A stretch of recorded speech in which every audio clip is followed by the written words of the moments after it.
Bonjour, Mishko Pakanon Edition Mung Dodem. Hi everybody, my name is Sandy Boucher. I'm Red Thunderbolt Woman of the Loon Clan and a proud member of Seine River First Nation in Northern Ontario, and I'm coming to you today with yet another episode of Surviving Isolation.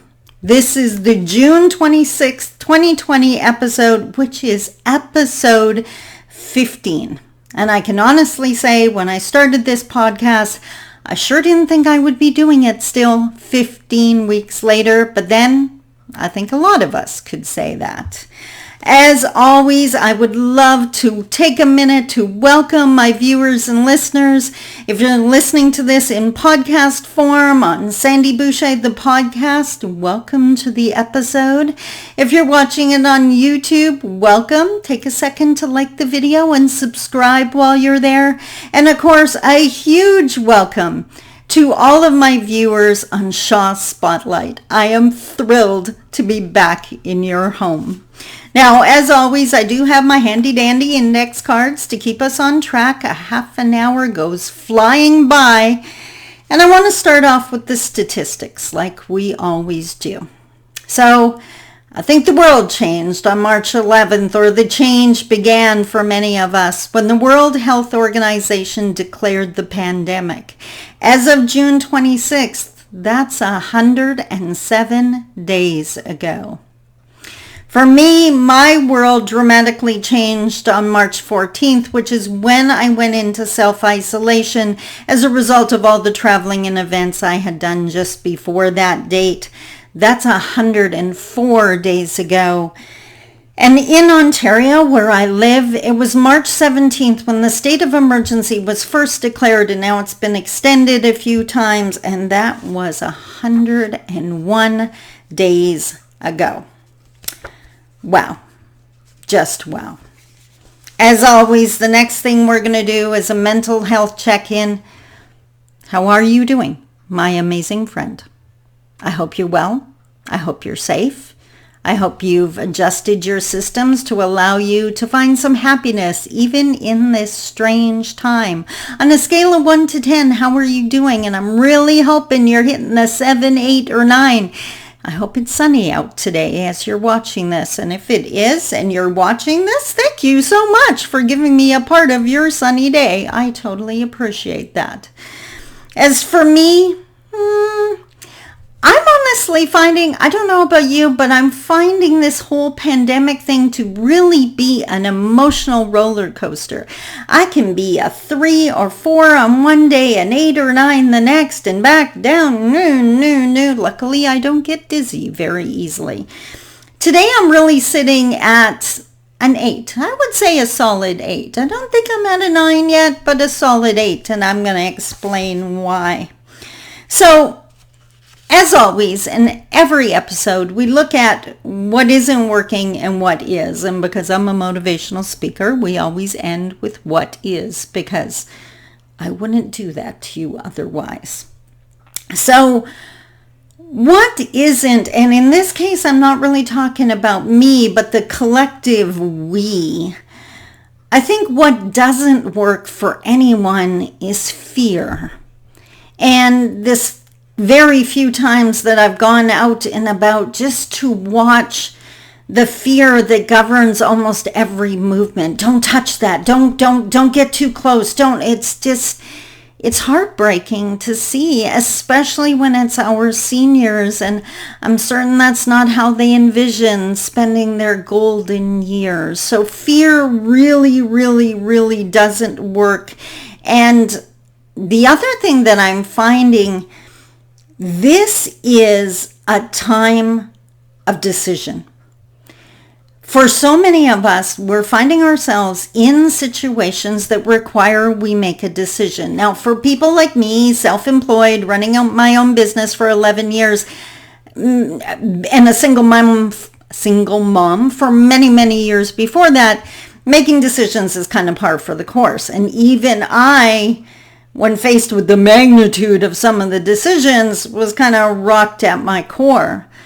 But because of the work I do as a motivational speaker and all the people I've met in my years, I know for a fact there's a whole bunch of people that don't like making decisions, that are not comfy making decisions. And my heart really goes out to them in this time, because this is a time when a lot of decisions have to be made, and that cannot be easy for those people. Now, I just want to reach over here. I'm doing this on purpose. I'm grabbing a piece of paper. I want to do a little exercise with you. And if you have a chance, or it's within your reach and you're not, or turn up the TV so you can still hear me, I need you to grab a piece of paper and a pen. And what I'm going to do is list off a whole bunch of different situations. And if you've experienced that situation, and it'll make more sense in a minute when I start listing them off, but if you've experienced it, then I want you to draw a star on your piece of paper. The idea is the paper is going to end up looking like the night sky, so don't draw your stars in a straight, neat row, different sizes, and maybe even, depending on what the item is, you might want it to be small, you might want it to be a big star. So for example, the first one, if you have ever been married, and in this case, I'm not talking common law, I'm talking about the stress of going through that legal ceremony.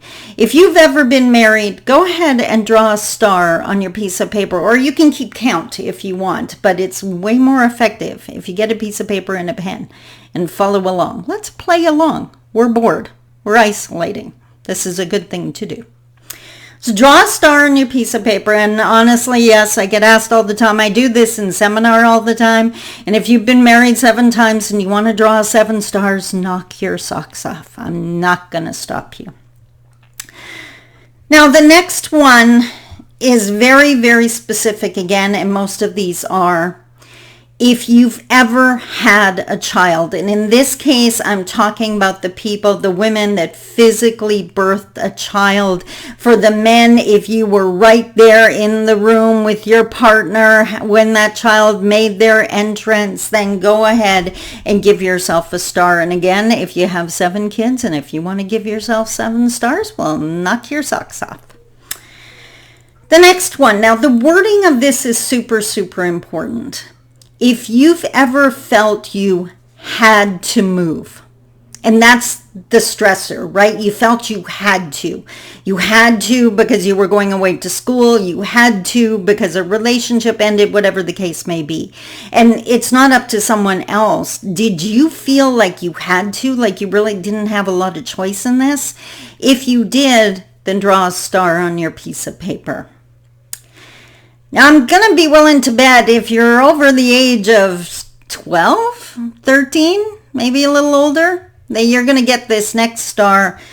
If you've ever had the lovely experience of a job interview, whether it turned out positive or not, if you've gone through the stress of a job interview, give yourself a star. If you have started school at some point and you can remember that very first day being totally out of your element, the stress, if you can remember that, give yourself a star. I love doing this one in seminar because I usually get people to put their hand up as their answer. So if you've ever failed a test, give yourself a star. If you've ever started a new job and you can remember the stress of that first day, give yourself a star.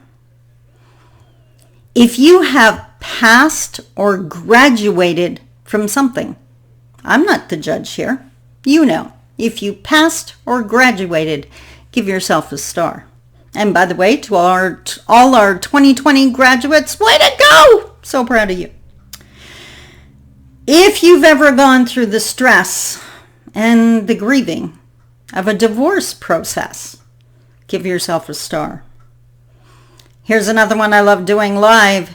If you've ever been fired from a job, put your hand up. Note, I got my hand up. Test, exam, as far as stress is concerned. If you've ever taken an exam, give yourself a star. If you've ever lost a loved one, give yourself a star. If you've ever been in the uncomfortable and challenging situation where you were the one that chose to end a relationship, and it might be a friendship, it might be an intimate relationship, whatever the case may be, but if you were the one that had to end the relationship and did end the relationship, give yourself a star. If you have ever been seriously ill, like you didn't know if this was going to turn out well, give yourself a star. If you've ever had a loved one who was seriously ill, give yourself a star. Now, I think we all know the difference between fear, phobia. If you have ever attempted to overcome a phobia, even if you weren't successful, give yourself a star. And by the way, see me anywhere near a moth? Not pretty. And the last one, again, you can be the total judge here. If you have ever suffered a severe shock of some kind, and you're the only one that would know that it was severe to you, give yourself a star. That's the end of the list. But now I want you to take a second and look at your night sky. Look at the amount of stars in that night sky. You see, a lot of people use those things that were on that list as the reasons why they didn't succeed. I think every single one of those represents a star in your sky, a medal on your chest, a challenge that you have survived. I know this pandemic is challenging. I know it can bring you to your knees at times, but I also know this isn't your first rodeo. You've been through a lot of challenges in your life. And what I need you to do is not dwell on what the challenge was, but to remember you survived. That's how much wisdom you carry and how much strength.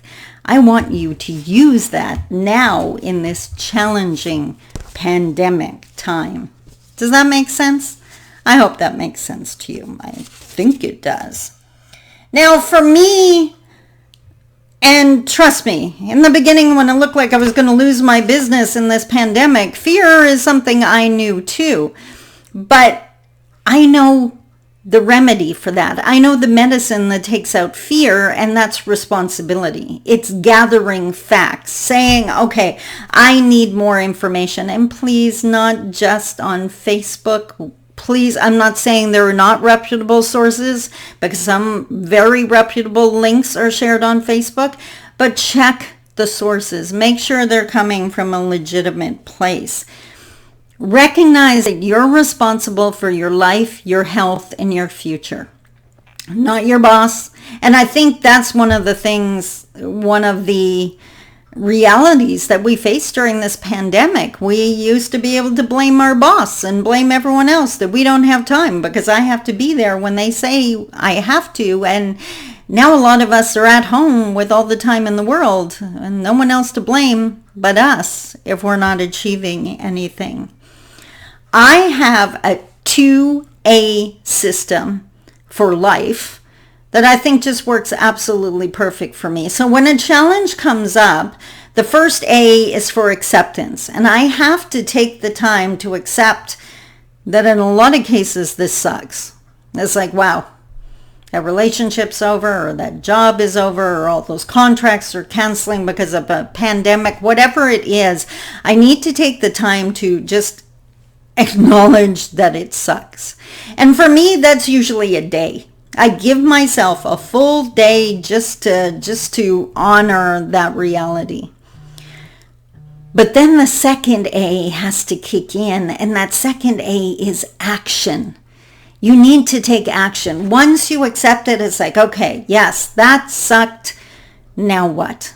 Now what can I do? What information do I have? What things are still within my control? One of the things I mention regularly in this program is the fact that I'm now doing 10 kilometers a day walking around my condo because my health is still within my control. I can't go to the gym like I used to, and I'm not really comfy going out walking around depending on where it is, but I can in comfort with my headphones on, listening to music, get all the exercise I need.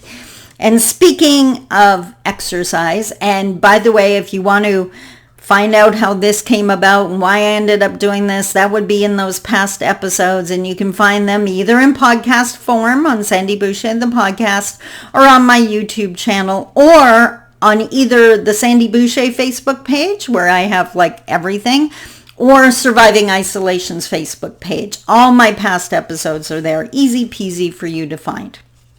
So on June 1st, and I really wanted to talk about this exercising because that's what I'm getting emails about, and that's what I'm getting feedback about. So there's an interest out there, and I've actually had 2 women since the last episode email me or contact me and say that they had never thought of walking in their homes, and they really wanted to thank me for that inspiration.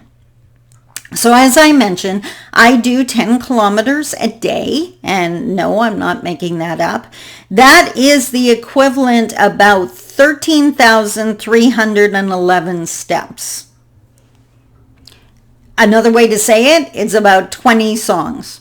If you can come up with a song list of 20 favorite songs with a good beat, they're probably going to be around 4 minutes in length. That's how long it's going to take you. When I first started doing the 10 steps, it took 2.5 hours. I'm just giving you a heads up there. So this is not do it in 20 minutes, because what exercise is if you really want to get the results, right? So it took about 2.5 hours in the beginning. I can now do it in the 2 hours. And what I normally do is I do an hour in the morning just after I update my blog. And so I'm already at the 5 kilometer mark before I even start my workday, really. And then I'll do 5 kilometers early evening or late afternoon to get in my 10. And just for the fun of it here, I've got my phone here. I just want to call up the health app, which is what tracks my progress. And this is going to screw up the camera for a sec, but hopefully you can see that. 13,928 steps as of right now, 10.5 kilometers that I've done today. Camera adjusted again. So it is possible. It is doable. By the end, so I started June 1st. As of June 26th, I have 260 kilometers in. Yay! I will have 300 kilometers in by the end of the month. And what I did on June 1st, I took all my measurements. So next episode, I'm going to give you an update on how that works. Oh, and for people doing this because they want to lose weight. So here's another heads up. This is why it's better to not gain weight than to try to lose it. I did the research. I looked it up. If you do 10 kilometers a day, 5 days a week, so you took 2 days off. I do it every single day, but if you did it 5 days a week, you're going to lose about 3/4 of a pound a week. So I figure I'm safely losing a pound a week, and that's only if you don't change your eating habits and make them worse. Like if you start inhaling chips or something, really not going to help. So again, I'm going to give you the update next week, show you or share with you how I've been doing for the month. But I love how, well, I guess 2 things happened for me. I realized that if I want to get healthy, it wasn't going to be convenient, that I had to make room in my life for it. That's why 2 hours out of my day, 2 hours out of 24, I think I can give that to my health. The other thing I've noticed is if I have to microwave something now for 3 minutes, I'm doing laps around my island. That's 3 minutes of walking I can get in. If I'm making dinner and something, I'm waiting for it to cook, I can do laps. Any chance I get to do laps. But you know what? Honestly, it had to be fun for me, and that's where the listening to the favorite music came in. I love it. I'm bebopping around my condo. And I can definitely feel the difference. That my energy level, which is why I took a half an hour out of the time it takes me, because I'm just doing it a lot faster. I can feel my core. It's all about your core. That's where all the change happens. I can fit tops that I couldn't fit 3 weeks ago because they're not as tight in the midsection. So if that's appealing to any one of you, I highly suggest trying it. So that's what's new in Sandyland, and things are going pretty good here. If you have any questions or you're facing a particular challenge, please send me an email. I will do my research and give you feedback in an upcoming episode. And if you want to know more about my steps, by the way, I'm pretty sure if you go to my YouTube channel that my playlists are public. The workout playlist is the playlist I listen to while I'm walking. So those songs have a good beat. I warn you right now, you better like country music. Just saying. It's a very eclectic mix, but you're going to find country songs on there. Absolutely. So make sure to check in next week for the big reveal. The other thing I did way back in March, I don't remember, March 22nd, I have it hanging on my wall behind my camera. On March 22nd, I made a commitment to myself. And that's when we were first just getting into this pandemic. And I committed that I was going to come out in certain condition.